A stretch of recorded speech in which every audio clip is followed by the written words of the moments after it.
Hello everyone, welcome to Cricketry on ThePapare.com. Before Sri Lanka takes on South Africa on Friday, I've caught up with Fidel, Fernando to just analyze how Sri Lanka played against England and what sort of qualification scenarios Sri Lanka will face in the coming games. Hi Andrew, what's sort of a win would make Sri Lanka in this tournament? Yeah, it was a great win. I mean, the thing that it does for Sri Lanka is that it gives them a real chance of getting into those semi-finals, not just because they won a game, but because they defeated England, who were one of the semi-final favourites, and England are now maybe struggling a little bit to get into those semis. What also it did was put a little bit of belief in the team. I think they've now won 2 games. Bowlers have bailed the batsmen out twice. Maybe a few batsmen have also managed to spend a little bit of time in the middle. It wasn't a fluent win. It wasn't a convincing win in many respects, but it does give Sri Lanka a chance in this tournament. And they're now one of the chasing group alongside Bangladesh and Pakistan to try and unsettle that top 4 that we've seen right the way through this tournament. To try, especially if England lose out on a spot, Sri Lanka can be one of those teams, so long as they win at least 2 more matches, can be one of those teams that challenges for the semi-finals. What do you make of someone like Lasith Malinga, who have been doing it over and over years for Sri Lanka, and now in this World Cup also 2 wins, probably because of his bowling? Yeah, I mean, we always knew that was where the defense of that score was going to pivot. If Malinga had a good day, then Sri Lanka had a good chance. And he looks pretty fired up. He looks very, the one of the few trophies that he doesn't have in his cabinet is a World Cup. He's got a World T20. He's got IPLs and Champions League trophies. So this was something that is missing, and I think he looks pretty fired up and desperate to do a job for the team. I'm impressed with the way that I guess the team has come together. You know, obviously there were issues around the captaincy. Malinga was the most recent captain. He wasn't picked as captain for this team, this tournament, and impressed with the way that Damith has managed that relationship as well. Hopefully it continues like that, and Malinga's expertise is absolutely vital to Sri Lanka going forward, because there's no one in this team who knows more about one-day cricket, knows more about limited overs cricket, and the kinds of batsmen that they're going to come up against. He's a very important figure in working out the plans on the field, and so hopefully he can keep contributing both with the ball and with his knowledge. You spoke about the change of captaincy. So what do you make of Dimuth Karunaratne's captaincy?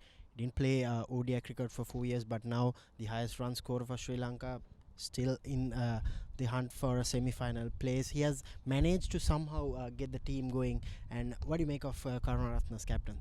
Well, I mean, the campaign so far has already exceeded my expectations. I didn't think that they'd be able to take down a team as like England, especially with how England played in Sri Lanka last year.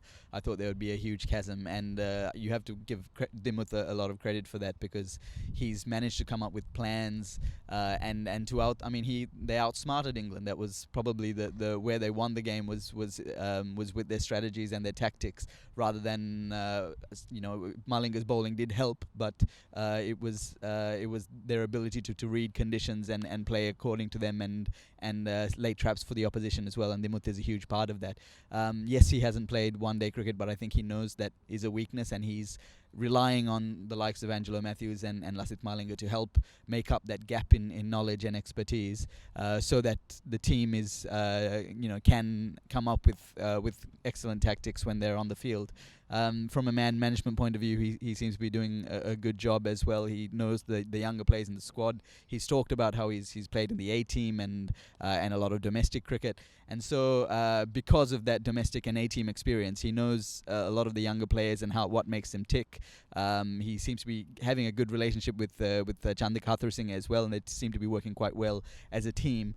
So only good things to say, really. He got given a very, very tough job, and so far he's been doing a very good role. So now we're in Durham, which is up north in England, playing against South Africa, who have already out of the tournament. So what do you think will be South Africa's strategy from their point of view? Yeah, I mean, we spoke earlier to the South African assistant coach, and he said they're not going to rest players. They're not going to, try and give other players a chance. Even though they're out of the World Cup, they're going to play their best 11. And Sri Lanka might be a little bit worried about that because, as we know, South Africa won, 8 out of their last 10 ODIs in the last year. South Africa have beaten Sri Lanka, and Sri Lanka haven't done well against the likes of Imran Tahir or Kagiso Rabada. So there's a lot that they need to make up in terms of skill, and they've got a lot of ground to make up on South Africa. The thing that will keep that might play into Sri Lanka's hand is that they're still in the tournament. They're still hunting for one of those semi-final spots. South Africa out completely, and maybe they can catch South Africa on their way out. On a maybe South Africa probably aren't going to be as mentally up for this game as they might have been. So maybe Sri Lanka have a chance because of that. And we've also seen right through this tournament that bilateral tournaments leading up to it don't mean a lot. It's how you play in the actual World Cup when you're bouncing from team to team and venue to venue. It's a very different challenge from playing bilateral. So Sri Lanka have to believe that they have a good chance of beating South Africa, and it is a must win. If they don't win here, it's hard to see them getting into those semi-finals. Thanks, Andrew, for joining us on Cricketry on ThePapare.com. We will have a lot more of Sri Lanka's preparation ahead of their clash against South Africa. It's, as Andrew said, it's a must-win here in Durham. The conditions are good for Sri Lanka. The pitch seems to be dry, and we'll have a lot of runs on offer. So that's me, Damith Weerasinghe, for ThePapare.com with the backing of Melbourne Lemon Puff for Cricketry. Puff. Lemon puff. Melbourne puff. Lemon puff. Lemon? Puff puff. Lemon puff. Lemon? Melbourne lemon puff. අපවාදයයි Melbourne lemon puff කියා lemon කියා Melbourne lemon puff දෙපැටලීමට ඉඩ ඇත. lemon cream මැදිවුණු lemon ගතිගුණම තියෙන අලුත් වූ Melbourne lemon puff රහ කර කන්න. Melbourne lemon puff